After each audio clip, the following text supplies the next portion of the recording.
Bem, vamos lá? Então tá bom. Olá pessoal, boa tarde, eu sou o Pedro Tourinho, quero saudar todos os que estão aqui acompanhando o Jornalistas Livres, né, que é uma página que produz, na nossa opinião, um jornalismo muito importante aí para trazer informação para o Brasil inteiro, de alta qualidade.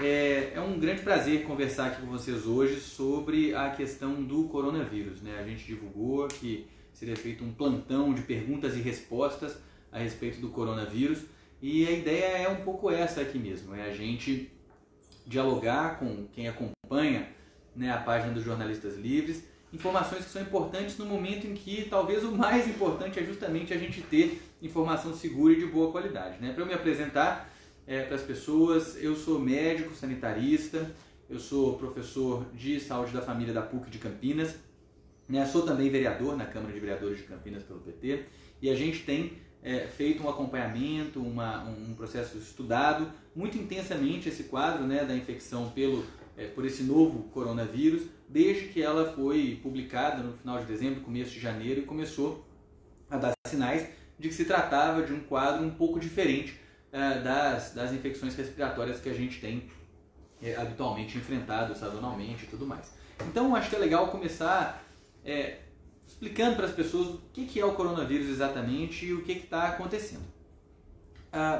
O coronavírus, esse novo coronavírus, ele foi divulgado publicamente pela primeira vez no finalzinho de 2019, né, quando autoridades de saúde pública chinesa revelaram que uma síndrome respiratória, uma nova síndrome respiratória, tinha sido detectada na cidade de Wuhan, que fica na província de Hubei, é uma província importante da China, né, uma província que tem cerca de 60 milhões de habitantes, né, Wuhan é uma cidade com 10 milhões de habitantes mais ou menos, né, e os sintomas dessa síndrome respiratória eram sintomas que inspiravam grande preocupação por se tratar justamente de sintomas um bocado graves, né, os pacientes estavam evoluindo de uma forma bastante grave, com uma taxa de mortalidade bem mais alta do que a dos quadros gripais sazonais habituais, né? E isso acabou levando então a esse alerta que inicialmente fez com que as autoridades chinesas se mobilizassem muito intensamente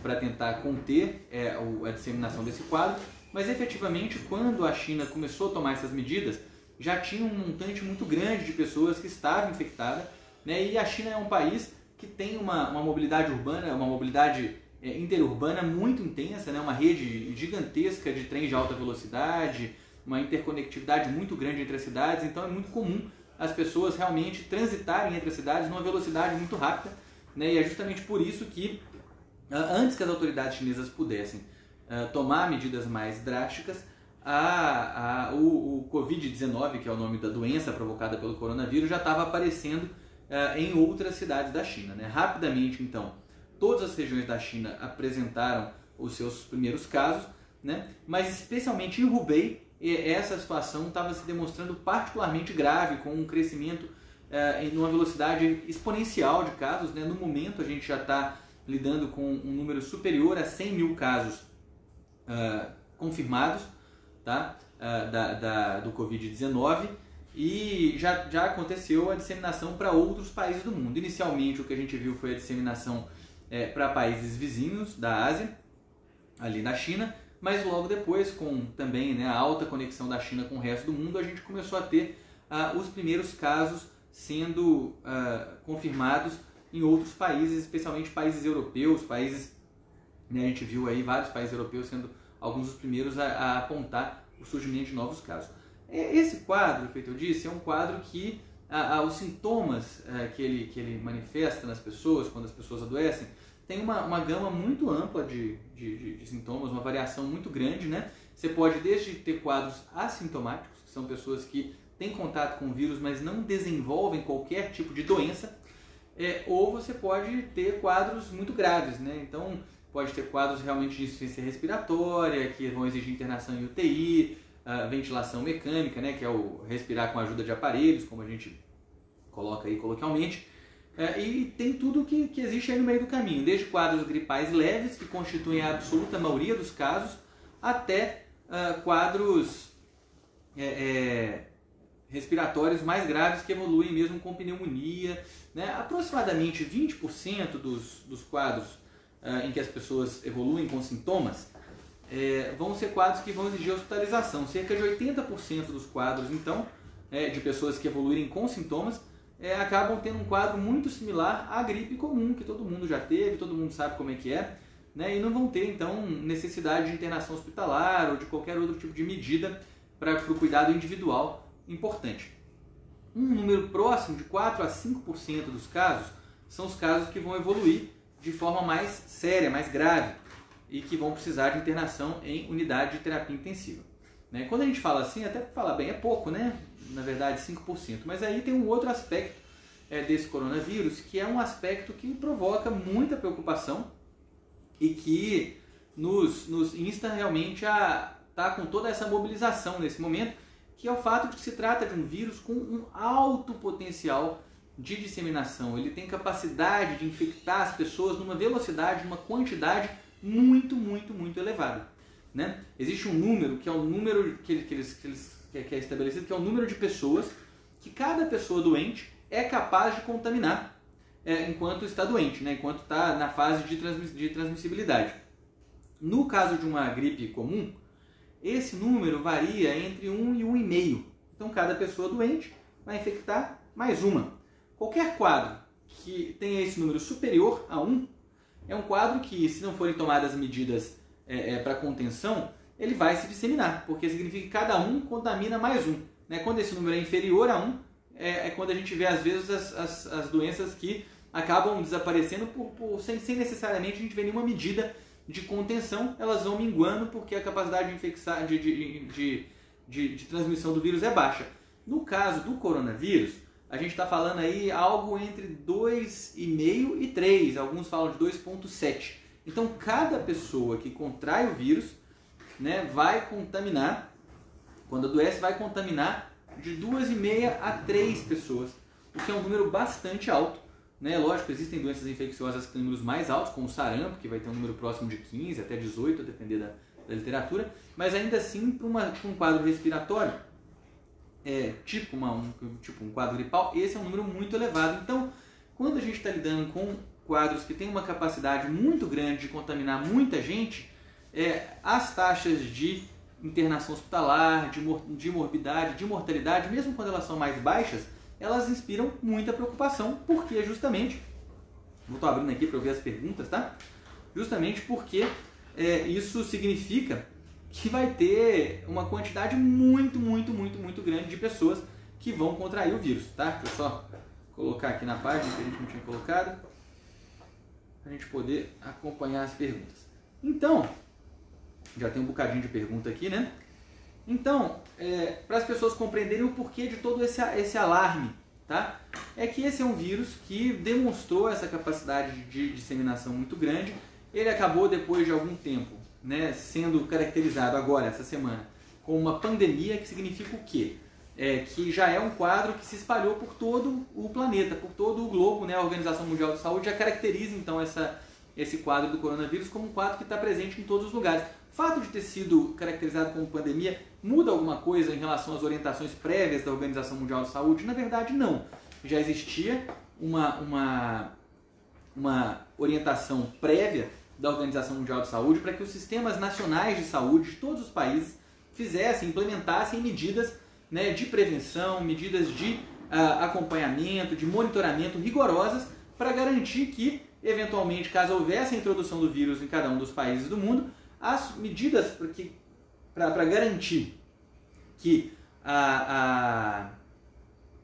esses quadros seriam contidos da melhor forma possível fossem rapidamente adotadas, né? Inclusive, eu vou falar mais tarde disso, a adoção rápida de medidas de contenção é uma questão fundamental, importantíssima, né, que a gente precisa realmente ver sendo adotada por todos os agentes públicos e tudo mais. Então, o fato é que não muda efetivamente as diretrizes, mas tem alguns outros aspectos desse quadro aqui no Brasil que a gente teve também mudanças essa semana e que agora a gente precisa estar mais alerta, porque a perspectiva é realmente de uma disseminação, de uma extensão dessa situação para dimensões que a gente não estava exatamente vamos dizer, preparado ou que a gente não está ainda entendendo o que isso significa. Do que eu estou falando? Né? Essa semana a gente bateu a marca de 50 casos confirmados no Brasil.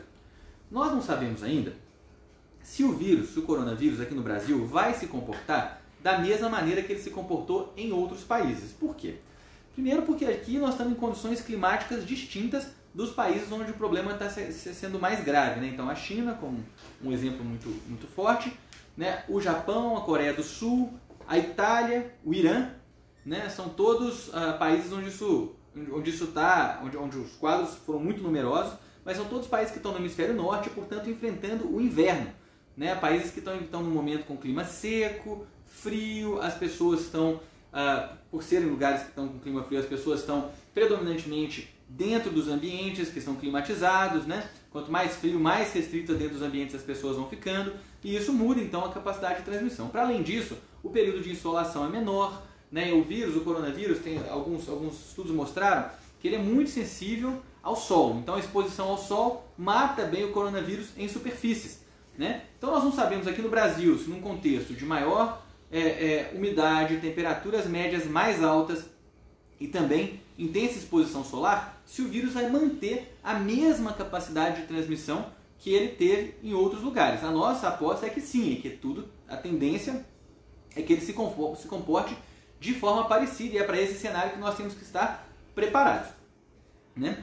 Eu esqueci de falar isso aqui, né? Falei dos sintomas mais leves, dos sintomas mais graves, mas a pessoa que desenvolveu o quadro do coronavírus, então, quais vão ser os sintomas que ela vai apresentar com maior frequência? Né? Geralmente o que a gente vai ver são quadros de dor no corpo, dor de cabeça, tosse, febre, né? E uma sensação de mal-estar geral. Em algumas situações, as pessoas vão evoluir também com sensação de falta de ar. Essas já são situações um pouco mais graves e certamente, nesse caso, as pessoas devem procurar os serviços de saúde para serem atendidas, porque pode indicar uma evolução mais desfavorável.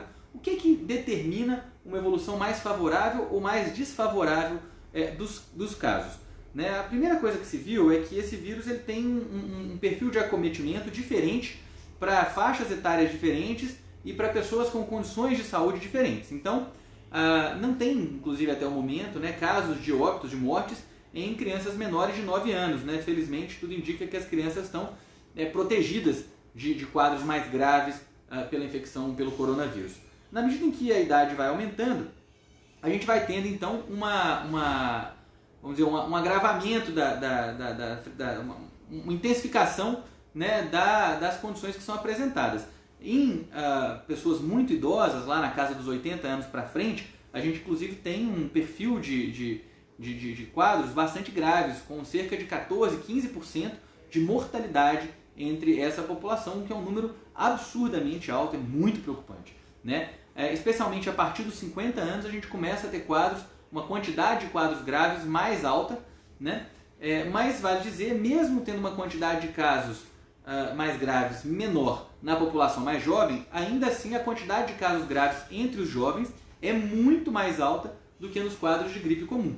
Tá? Eu estou falando de cerca de 0,2%, 0,3% de mortalidade. Às vezes eu vou dar mais de um número para alguma coisa, mas é porque toda a discussão do coronavírus ainda é uma discussão que está sujeita a novos estudos, novas pesquisas, tem muita publicação acontecendo dia após dia, muita informação nova. No começo a gente inclusive carecia de muita informação para saber o que fazer a respeito desse vírus, dado que é um vírus novo. Mas então 0,2% de mortalidade para um quadro gripal que se dissemina com muita facilidade, ainda assim é um índice bastante alto e que exige da gente medidas muito rigorosas, porque preocupa muito. Não dá, então, em momento algum, para a gente corroborar falas feitas, a gente ouviu de agentes públicos aqui no Brasil, né? O Bolsonaro teve essa infelicidade de falar que se tratava de apenas uma gripezinha. Não é só uma gripezinha. E é óbvio que nós temos outros quadros que também são muito importantes para a saúde pública do Brasil e que não vão deixar de acontecer porque a gente está enfrentando o coronavírus. Né? Nós estamos enfrentando uma epidemia de dengue muito importante no Brasil, que já está desgastando nossos sistemas de saúde próximo dos seus limites. Nós vamos ter daqui a pouco os quadros sazonais causados pelo vírus influenza, que vão chegar aí no final de abril, do mesmo jeito, sempre chegam. Né? Então, não é uma coisa que está vindo isolada e que está vindo descolada de outros problemas. Nós temos problemas crônicos de saúde pública no Brasil, tuberculose, né? Temos vários outros tipos de problemas que são doenças crônicas não transmissíveis, que causam mortalidade importante. Então, vamos só entender que o coronavírus ele vem para se somar num contexto de intensa pressão sobre os sistemas públicos de saúde. Então, para a gente prosseguir aqui, tudo bem, então nós já entendemos que nós temos um vírus altamente transmissível, com uma letalidade alta, que vai ser progressivamente mais grave quanto mais velhas as pessoas forem, que quando as pessoas têm outros problemas de saúde, como diabetes, hipertensão, problemas pulmonares, problemas cardíacos, também vão evoluir com uma tendência a quadros mais graves, né? Mas então o que a gente pode fazer? O que são as medidas que as pessoas precisam adotar? Né? Eu já vou começar já a responder algumas perguntas aqui, ó. Tô dando uma olhadinha aqui. Aqui, ó, a Ana Lopes foi das primeiras a perguntar, me perguntou assim, se houver necessidade, quando seria o momento de evitar as aglomerações?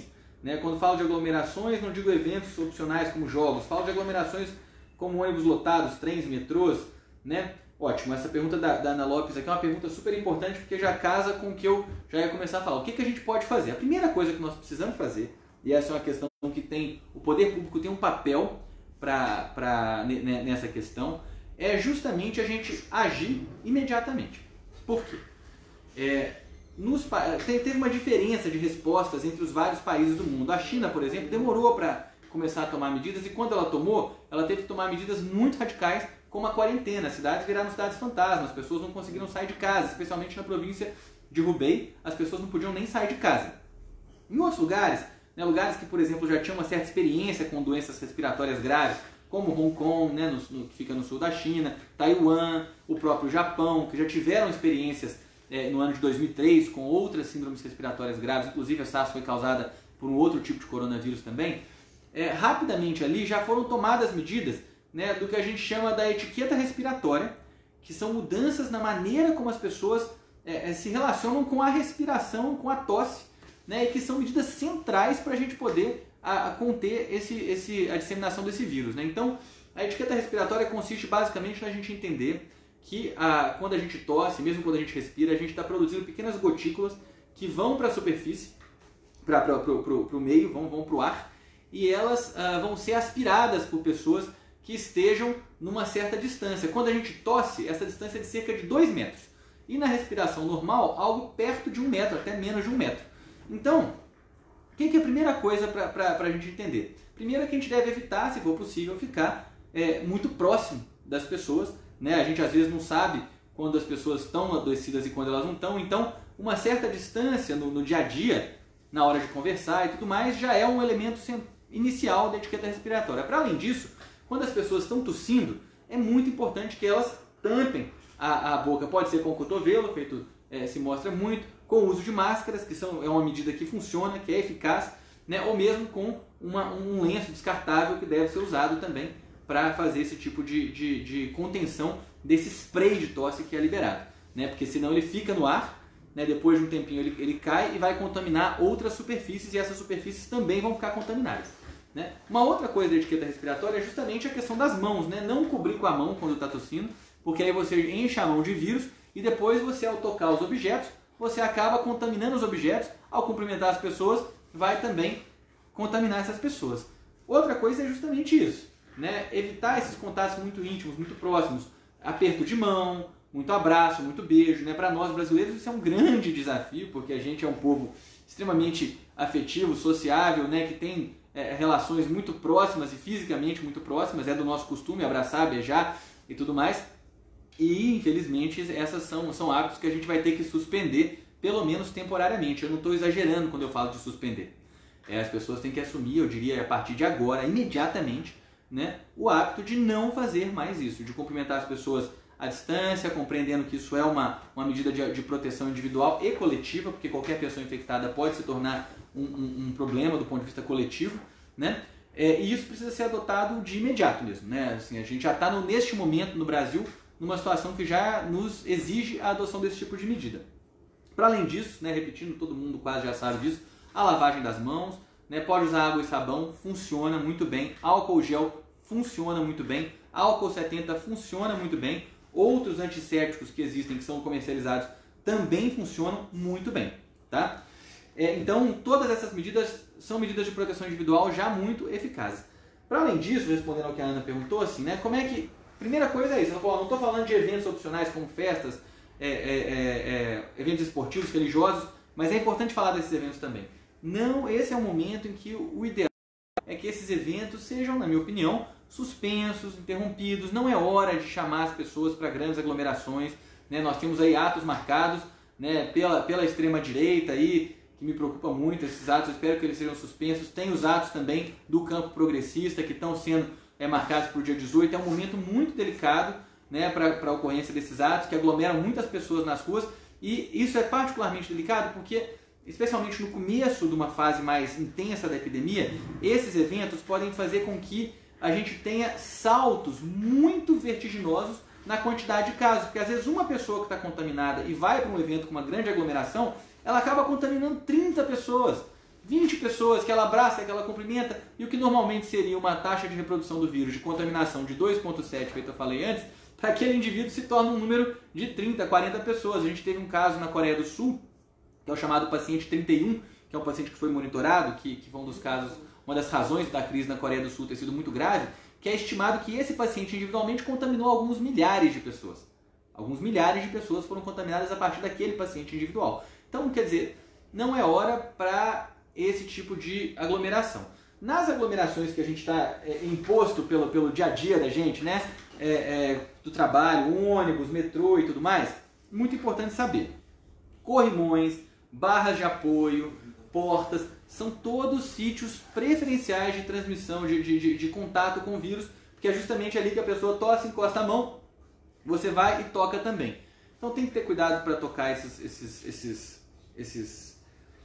superfícies, né? As pessoas que estiverem adoecidas não podem ir trabalhar. Quem está tossindo não pode trabalhar, não pode ser herói, né? Ah, eu sou autônomo, eu vivo por minha conta. As pessoas que fizerem isso estão colocando em risco a saúde da coletividade, então tem que ter essa mudança de consciência também. As empresas têm que ter sensibilidade e compreensão de que se um trabalhador adoecido entra no ambiente da empresa e tosse e contamina os demais, num prazo muito curto de tempo pode não ter ninguém em condições de saúde para trabalhar na empresa. Então não é do interesse nem dos empresários, nem das empresas, nem de ninguém que pessoas doentes frequentem esses espaços. É claro, o vírus também transmite ainda antes de se manifestarem os primeiros sintomas. E esse é um outro aspecto muito desafiador do coronavírus. Tá? Mas o fato é que então, um certo componente de inevitável de contato pode acontecer, viu, Ana? Isso não tem como evitar completamente. Agora, nós já estamos num momento no Brasil em que os ônibus têm que ficar desertos, os metrôs têm que fechar, as lojas têm que fechar, os supermercados têm que fechar, tudo tem que fechar? Ainda não. Quer dizer que nós não vamos passar por isso? Também não. Vai depender muito de como é que a gente vai administrar esta fase da doença, né, da epidemia. Por quê? Porque, feito eu falei, essa semana nós atingimos o limiar de 50 casos, né, em outros países do mundo. Quando a gente atingiu 50 casos, o crescimento de casos passou a ser diagnosticado com um crescimento exponencial, né, com um crescimento próximo de 10 vezes o número de casos por semana, até que medidas mais restritivas, e aí sim são essas medidas que a Ana perguntou, como por exemplo, né, a questão de trens lotados, ônibus, etc. e tal, fossem efetivamente suspensos ou pelo menos regulados, organizados de forma bem mais rigorosa, né? E aí foram nesses contextos que a gente conseguiu ver as curvas de disseminação do vírus sendo mais controladas. Valendo dizer, né, que a China demonstrou que é possível conter o vírus, assumindo, claro, medidas muito rigorosas, mas que essas medidas funcionam, né? Essas medidas de distanciamento social, quarentena e tudo mais. A Cris Colib me perguntou se tem possibilidade de pegar o vírus na piscina. Veja, uma piscina que estiver clorada, tratada com água tratada, em tese a gente vai ver aí o vírus sendo morto também nesse ambiente, tá? Então não é que não precisa mais frequentar a piscina. Agora é lógico, se tiver contato próximo e tudo mais, né, o ambiente também pode ser um ambiente de transmissão, tá? Dependendo da proximidade nesses aspectos que eu falei. Aí, ó, tá perguntando aqui como uma mulher grávida ou amamentando deve se proteger. A Valéria tá me perguntando. É importante colocar, diferentemente do H1N1, que teve um perfil de morbimortalidade mais intenso em grávidas, não tem ainda nenhum estudo que tenha demonstrado que as grávidas estão sob risco de evoluir com maior gravidade do que as demais pessoas. Tá? Então isso é um alento também, né? É uma população que a gente não gostaria de ver evoluindo tão dramaticamente, feito aconteceu em 2009 com a epidemia do H1N1. Então as grávidas e as mulheres que estão aumentando devem se proteger como todo mundo mais se protege, com essas medidas individuais, com essas medidas de distanciamento social, né? Evitando participar de grandes aglomerações, sejam elas quais forem, para poder se proteger, tá certo? Aqui, ó, deixa eu ver, nós temos aqui então, como é que diferencia, a Marina Ferreira perguntou, como é que diferencia uma simples gripe de uma infecção pelo coronavírus, né? Após a confirmação, quais são os principais cuidados que o paciente deve ter? Veja só, não tem como você diferenciar uma gripe comum do coronavírus apenas pela clínica inicial. Inclusive, os quadros gripais de gripe comum, causado pelo vírus influenza, também podem evoluir com quadros respiratórios graves, né? Então, muitas vezes a pessoa pode ter um quadro gripal nesse momento, evoluir com um quadro grave e isso ser causado pelo vírus influenza. A diferenciação vai se dar pelo achado laboratorial, é quando a pessoa for para o hospital e tiver a comprovação de que ela tem o coronavírus, é que ela vai saber que o que ela teve é o coronavírus. Entretanto, como é um vírus com alto potencial, né, de transmissão, feito eu disse, a probabilidade da gente ter uma quantidade grande dos quadros gripais no futuro próximo no Brasil serem quadros provocados pelo coronavírus é bastante alta, tá? Aqui, ó, a Fabiana está perguntando, Pedro, uma dúvida, uma pessoa jovem com sintomas de coronavírus deve fazer exatamente o quê? Deve ir para um hospital? Então vamos lá. Primeira coisa então, pessoa jovem ou mais velha que apresente sinais, né, de quadro gripal. Então eu falei tosse, dor no corpo, febre. Se for um quadro, primeiro deve fazer o que eles chamam de buscar atendimento médico remoto, né, como eles têm falado, que é se informar, basicamente. Conversar, né, falar, se você está bem, dá para você fazer isso de casa. Né? Às vezes, a depender do contexto, se tiver contato com o centro de saúde, pedir informação no centro de saúde, né, no equipamento que você tiver, dá para ficar em casa com quadro leve. Quando que a pessoa vai precisar procurar o hospital, seja ela jovem, seja ela mais velha?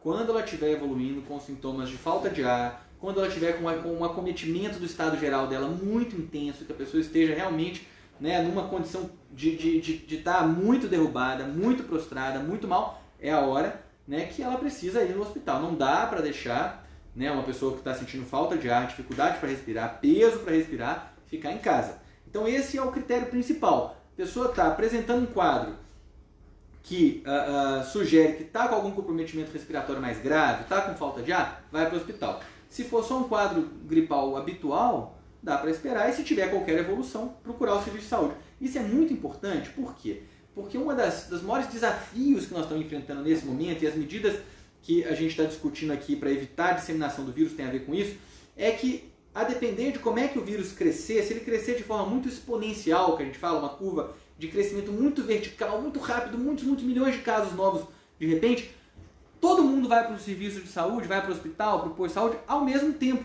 E aí, os leitos hospitalares se esgotam rapidamente, as pessoas, os leitos de UTI, as máquinas de ventilação mecânica se esgotam rapidamente, né? Os profissionais de saúde vão ficar desgastados, estafados, adoecidos também, e efetivamente a gente vai ver o nosso sistema de saúde sendo levado para além das suas capacidades. Isso aconteceu na província de Hubei, isso aconteceu na Itália, isso está acontecendo também no Irã. Esses três lugares estão enfrentando, o norte da Itália, o Irã e a província de Hubei, enfrentaram as condições assim.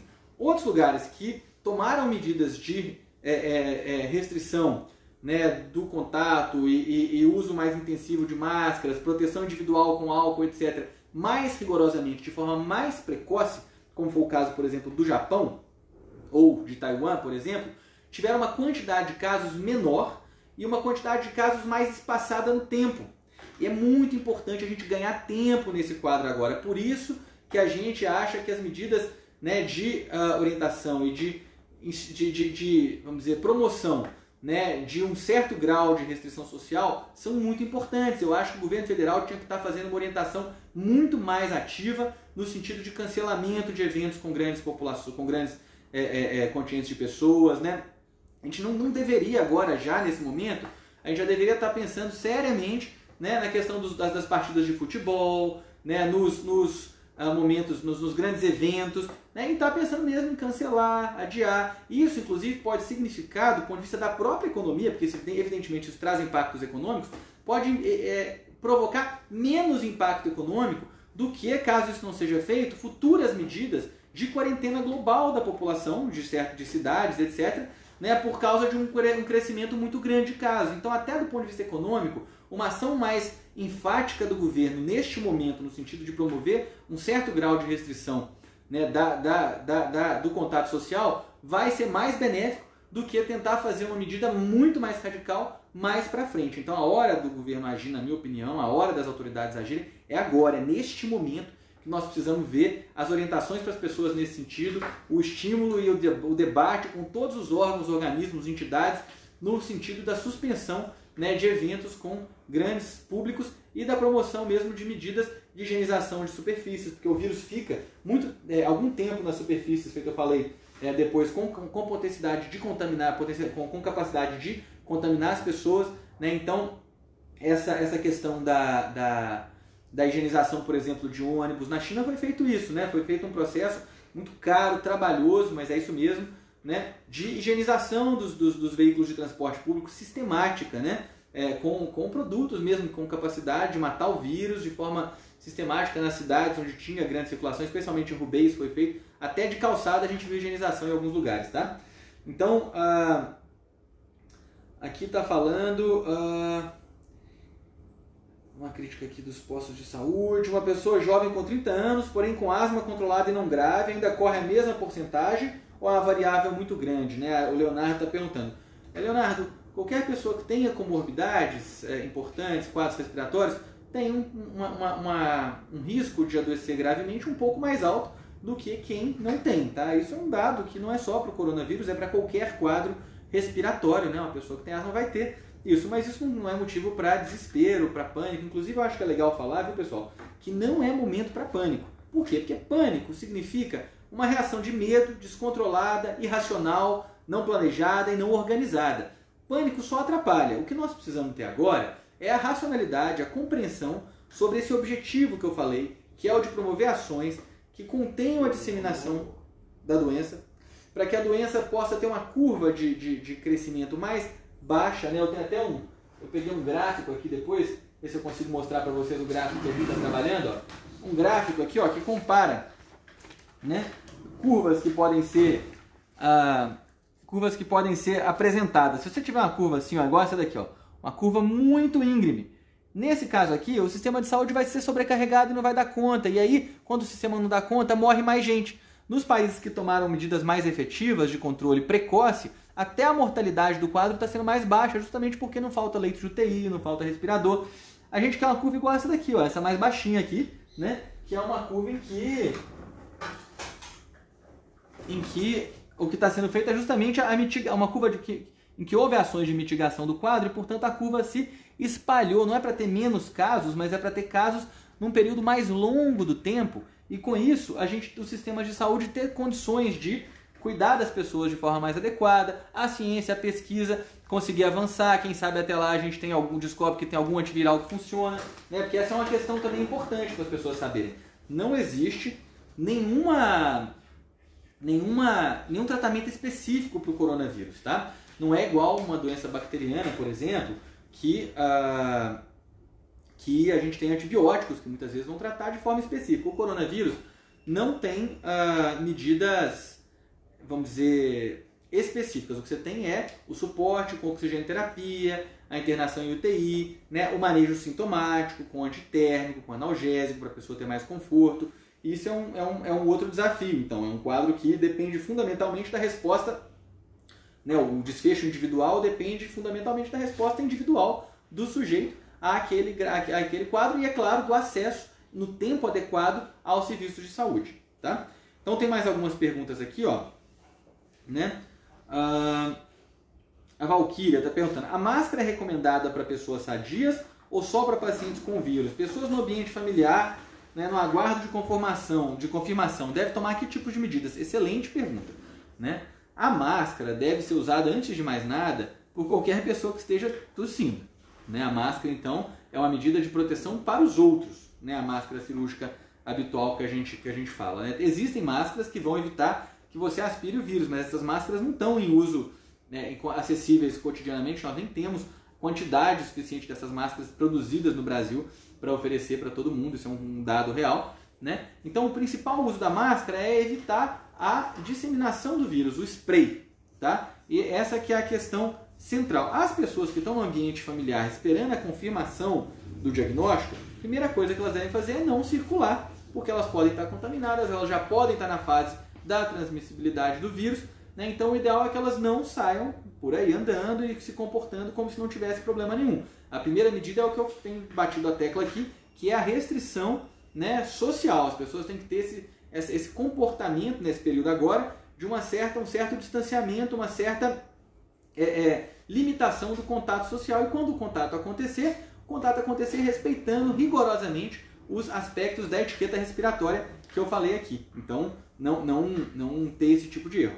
Tem aqui, ó, a Laudiceia Andrade falou comigo aqui o seguinte: participei de Laudiceia Schwab Andrade, isso, um encontro com mais de 3.500 pessoas, com baixa condição de higienização, representando vários países, voltou, começou tosse seca, dor no tórax, febre, posso me considerar suspeita? Ainda continuo com muito catarro, etc. Bem, veja só, Laudiceia, eu não estou te vendo, então assim, a gente não pode sair falando assim, né, se é suspeito, se não é, a avaliação que vai determinar isso vai ser feita individualmente pelo encontro entre você e um profissional de saúde aí onde você está. Agora, se você está evoluindo com tosse, com febre, com dor no corpo e tudo mais, se você tiver condições feitas dessa que eu falei, de estar evoluindo com cansaço, falta de ar e tudo mais, é prudente que você procure um serviço de saúde para poder ser avaliada, né? A depender, realizar um teste para descobrir se você está com vírus e dessa forma você poder se tranquilizar, ou de qualquer maneira, mesmo que não seja o coronavírus, você pode estar com outro quadro viral também transmissível, que também pode evoluir, né, para ti ou para outras pessoas com alguma gravidade. Então tem que ficar muito atenta, né, e tomar esses cuidados todos que eu falei aqui. O Douglas, né, o Douglas Felipe: como o governo pode agir nesse momento, tendo em vista o desmonte em curso do SUS? A estrutura do SUS hoje tem condição para lidar com essa situação? Olha, o Douglas está fazendo uma pergunta que eu considero central. Vamos lá. O Brasil tem um grande diferencial em relação, por exemplo, à China, que é a existência de anos acumulados de trabalho em vigilância em saúde, em organização de uma rede de atenção básica de saúde, uma rede hospitalar pública de saúde, que é basicamente o Sistema Único de Saúde, o SUS, que é um dos grandes patrimônios do povo brasileiro, né, uma preciosidade que nós construímos. É o maior sistema público de saúde do planeta, as pessoas às vezes não sabem, é o único sistema público de saúde universal que cuida de mais de 100 milhões de pessoas, né? E é um sistema que infelizmente vem sofrendo, mesmo o Douglas está falando aqui de desmonte, ataques muito duros, né? No ano entre 2017 e 2019, para você ter uma ideia, com as mudanças que o Michel Temer fez e que foram mantidas pelo governo do Bolsonaro, no financiamento do SUS, com a emenda constitucional número 95, a PEC do teto, o SUS perdeu cerca de 20 bilhões de reais nesses 2 anos em relação ao que ele teria em outros anos. E esse ano de 2020 são mais 10 bilhões de reais praticamente estimados de perdas do Sistema Único de Saúde por conta das tais medidas de austeridade que foram implantadas desde o ano de 2016, né, desde a emenda constitucional número 95, e que estão incidindo de forma muito concreta nos lugares. Aí o Douglas perguntou: o SUS tem condições de lidar com essa situação? O SUS tem condições.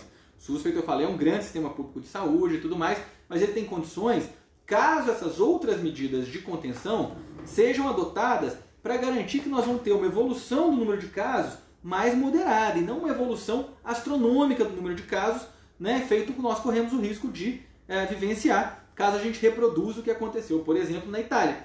Né? Então, a capacidade do sistema, do SUS ou de qualquer sistema do mundo, de dar conta desse quadro depende, na verdade, da adoção de outras medidas de contenção da disseminação do vírus que são muito importantes. Agora, de qualquer maneira, nós brasileiros largamos já nessa corrida com uma certa vantagem por causa da existência do SUS. Os países que têm, excetuando a Itália, sistemas públicos universais de saúde, todos eles estão tendo uma quantidade de casos graves e uma mortalidade, uma letalidade de casos menor do que os 3, 4%, que é o que está sendo encontrado, por exemplo, na Itália e no Irã.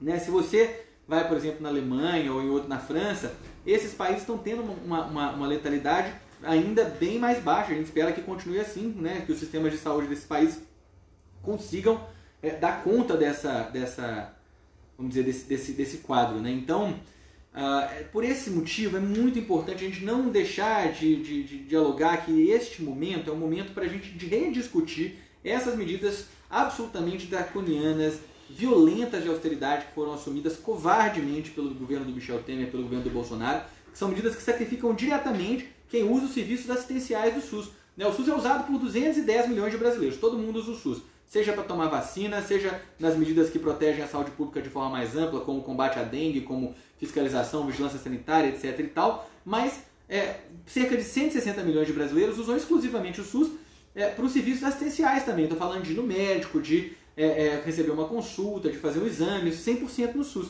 Esse é o segmento que está sendo mais sacrificado, porque os serviços assistenciais do SUS estão sendo realmente muito sucateados com essa falta de recursos. Né? É uma falta de recursos que está sacrificando muitos municípios. Né? Os municípios estão ficando com seus orçamentos muito pressionados e, é claro, não vão dar conta. Então é hora de pressionar o governo federal, não só para adotar medidas mais imediatas de promoção dessa restrição social um pouco mais concreta, né? Fazer cancelamento de eventos, etc. e tal, que eu falei, e também de rever essa política de austeridade. A gente já viu, né, agentes aí da grande mídia, figuras da burguesia brasileira reclamando, falando não pode rever a austeridade nesse momento. Meu amigo, essa é a hora em que a importância do SUS está ficando clara para quem não usa o SUS, que são esses caras que propuseram essas medidas.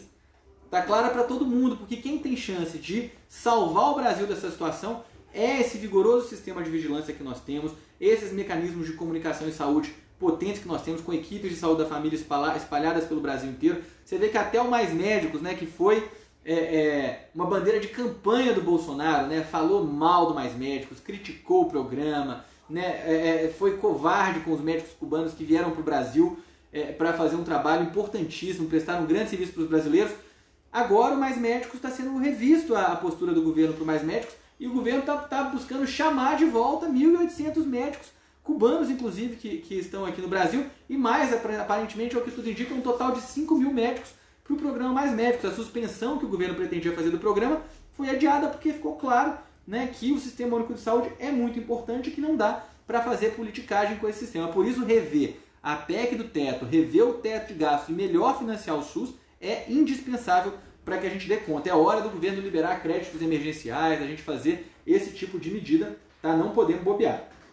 A Dani M. Lively está perguntando quais medicamentos que os infectados devem usar, estão tomando em casa. Então, Dani, importante saber, feito eu disse, não tem medicamento específico para tratar o coronavírus propriamente. O tratamento do coronavírus para os quadros, para os 80% dos quadros que são quadros leves ou moderados, ele é feito como qualquer quadro gripal, associado à restrição de circulação, feito eu falei, as pessoas devem ficar em casa, não devem sair zanzando por aí, não devem trabalhar, não devem ir para aglomerações, não pode fazer isso, né?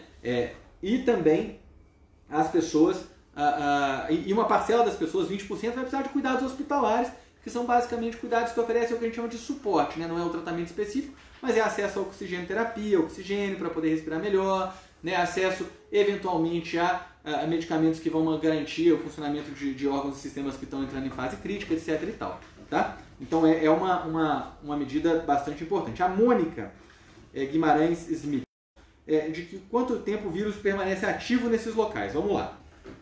Superfícies, né? Feito eu disse, a superfície dias da sobrevivência do vírus, embora em geral o vírus vá perdendo a sua infectividade ao longo desses 9 dias, mas algumas partículas virais viáveis ainda continuam, mesmo em pequena quantidade, até 9 dias depois em superfícies, tá? Uma vez elas contaminadas.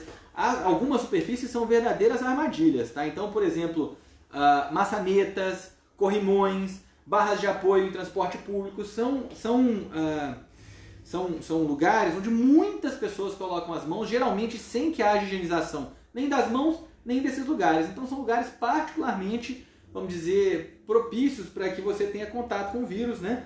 Então é importante, se você abre uma porta, a coisa de lavar a mão umas 20 vezes por dia, sem exagero, não estou exagerando, 20 vezes por dia lavar as mãos, é bem por aí que a gente tem que assumir. Quando eu falo de lavar muito as mãos, não é lavar as mãos 2, 3 vezes por dia antes de comer, não. Isso é o que a gente tem que fazer todo dia, independente de ter coronavírus ou não. Eu estou falando de lavar as mãos todas as vezes que você parar para pensar que você teve contato com alguma superfície potencialmente exposta.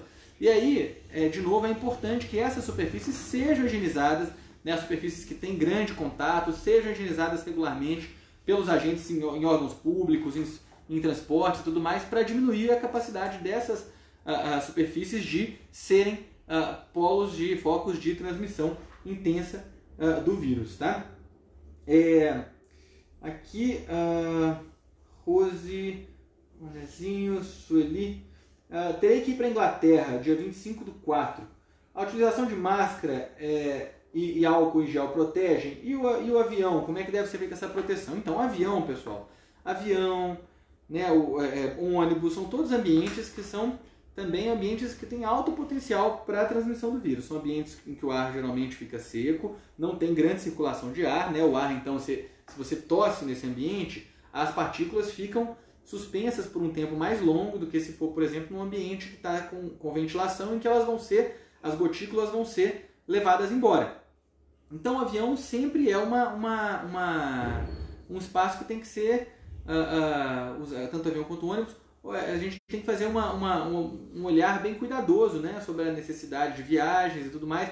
Para grandes viagens internacionais, que você fica muito tempo no avião, tem algumas pessoas que têm indicado usar máscaras, mas isso não está definido ainda, tá? Então eu não posso te falar sobre isso assim com precisão, tá bom? Sobre qual que é a medida mais adequada para quem vai viajar de avião. Agora, um fato é o seguinte, sempre pesar, né, o que significa estar exposto nesses ambientes, porque esses são ambientes em que o risco de transmissão fica realmente muito mais elevado, tá?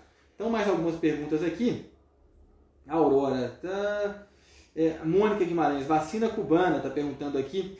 Então, pessoal, não tem vacina nesse momento ainda para o coronavírus, tá? Tem vários grupos que estão pesquisando vacinas, tá? Esses grupos estão em fases distintas, né? Cuba também é uma desses países que tem pesquisas com vacina para o coronavírus, mas a perspectiva de ter vacina para o coronavírus está a muitos meses de distância, né?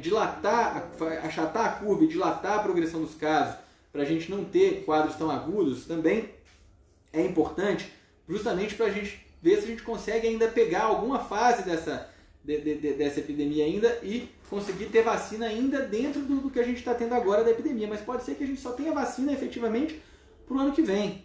Tá? Nós não temos como garantir isso nesse momento. Não é simples o desenvolvimento da vacina, porque tem fases de estudos que tem que ser realizadas. Primeiro uma fase in vitro, depois a gente vai testar a eficácia disso em tecidos com animais, etc., modelos, etc., e depois vai testar nas pessoas. Tudo isso implica em grandes desafios, testar efeitos adversos e tudo mais. Então, a gente deve ter paciência com essa questão de vacina e não acreditar em notícias que alegam que foi desenvolvida uma vacina, um remédio milagroso que cura. Também medicamentos específicos que têm uma ação antiviral estão todos em fase de testes, tá? Todos em fase de testes. Esse problema, aí Antônia Cruz, esse problema começou na China e lá na China agora está quase resolvido, porque os países estão procurando uma cura, já que na China tem uma possível cura. Antônio, não é uma cura que tem na China. O que teve na China foi uma ação que não tem precedente histórico na história da humanidade de restrição de mobilidade das pessoas, de restrição do contato das pessoas, da dinâmica social. As pessoas da província de Hubei, uma província de Hubei com 60 milhões de habitantes, foi fechada. As pessoas não podiam entrar nem sair dessa província. As pessoas tiveram que ficar em casa por períodos prolongados. Eu estou falando de mais de 15 dias, tá? Em que as pessoas tiveram que fazer isso. E isso foi muito eficaz. Em todos os lugares, na Itália a mesma coisa. Ficou demonstrado que poucos dias depois da instituição das medidas de quarentena, os casos começaram a cair. Agora, é importante colocar que as medidas de quarentena elas são indicadas quando a gente já está lidando com uma situação de uma curva de número de casos muito intensa, né? Porque as medidas de quarentena são medidas muito traumáticas para a sociedade, são medidas muito violentas, né, as pessoas realmente ficam muito restritas e isso provoca, indiscutivelmente,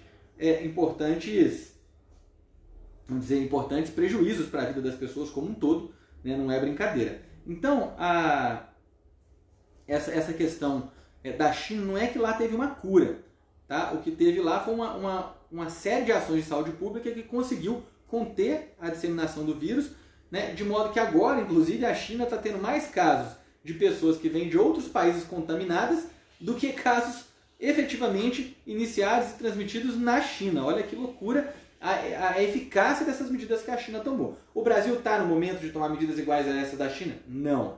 Iguais às da China? Não. Iguais às de Hubei? Não. Porque a gente não está ainda com um quadro feito esse, é o que eu falei logo no começo. Agora, as medidas iniciais mais agressivas de controle desse quadro, sim. Né? A gente tem que tomar medidas agressivas para controlar esse quadro, tem que preparar os sistemas de saúde, os serviços de saúde todo para isso. Os serviços de saúde precisam montar fluxos diferenciados para pacientes que são sintomáticos respiratórios. Né? Então, as pessoas que estão tossindo, elas têm que passar, inclusive fisicamente, dentro dos hospitais, por ambientes distintos de quem vai por outros motivos. O cara vai lá, torce o pé, entra no hospital para ser atendido e sai com coronavírus. Isso não pode acontecer. Né? Então tem que ter uma separação, um processo de triagem e avaliação precoce que permita levar que os pacientes que são sintomáticos respiratórios fiquem num ambiente distinto de quem tem outras queixas. Isso é muito importante. Alguns hospitais já adotaram isso, isso é uma orientação do Ministério. Né? E as pessoas têm que preparar isso, os profissionais de saúde têm que preparar isso. Se você tem alguma relação com a administração hospitalar, quem está nos assistindo ou conhece, tem que orientar para que os hospitais façam isso. Não dá para botar todo mundo no mesmo ambiente, senão os hospitais vão virar grandes polos também de disseminação. O hospital vai funcionar como se fosse, né, um grande evento, uma grande aglomeração de pessoas. Né? Isso nós definitivamente não queremos que aconteça. Tá? A Ana está perguntando se tem perspectiva de uso de antirretrovirais experimentais. Tá? Eu não sei se tem isso, acho que é uma situação, vamos dizer, essa questão de experimental ainda não está clara, não está definida para nós o que vai ser feito, mas acho que não é prioridade também a adoção de medidas em caráter experimental. Enfim, eu acho que, não sei se eu acho que eu estou caminhando aqui, as perguntas estão diminuindo já, eu acho que a gente está caminhando para fechar alguns esclarecimentos, né? Só quero reforçar aqui no final sobre a importância, então, né, da gente entender que esse é um momento em que a importância do SUS fica muito evidente, muito clara para todo mundo, para a gente compreender que isso é um patrimônio de todos, né, que a gente precisa fortalecer esse sistema, melhor financiar ele. As pessoas que estão apresentando sintomas, feito eu disse, devem procurar assistência médica se perceberem que estão evoluindo com sintomas demasiado intensos, né, dificuldade para respirar, se estão realmente com um acometimento muito grande, devem procurar serviço de saúde. Se não, a conduta inicial deve ser a de esperar um pouquinho em casa antes de ir para o serviço de saúde, e é hora da gente assumir medidas de mudança do nosso comportamento, evitando contato social muito intenso. Né? É hora de cancelar também grandes festas, grandes eventos, evitar isso, porque é nessas horas que a gente pode acabar espalhando, inclusive para gente que a gente gosta muito, né? Ou contraindo a partir do contato com alguém que a gente gosta muito, uma doença que pode se provar fatal, pode se provar muito grave, tá bom? Eu acho que é isso, quero agradecer muito aí o JL por ter convidado para fazer esse debate. A gente tinha uma coluna aqui no Jornalistas Livres que a gente pretende retomar, né, nessa questão do coronavírus particularmente. Nós vamos fazer vários debates aí, que eu acho que esse quadro ainda tem uma perspectiva de um período razoável, que isso vai ser um grande problema para o Brasil. Nós estamos entrando agora, na verdade, numa fase em que tem potencial para ter essa expansão exponencial do vírus. Então, eu fico à disposição para tirar outras dúvidas. Quem quiser continuar escrevendo aqui depois, a gente pode responder no inbox e tudo mais.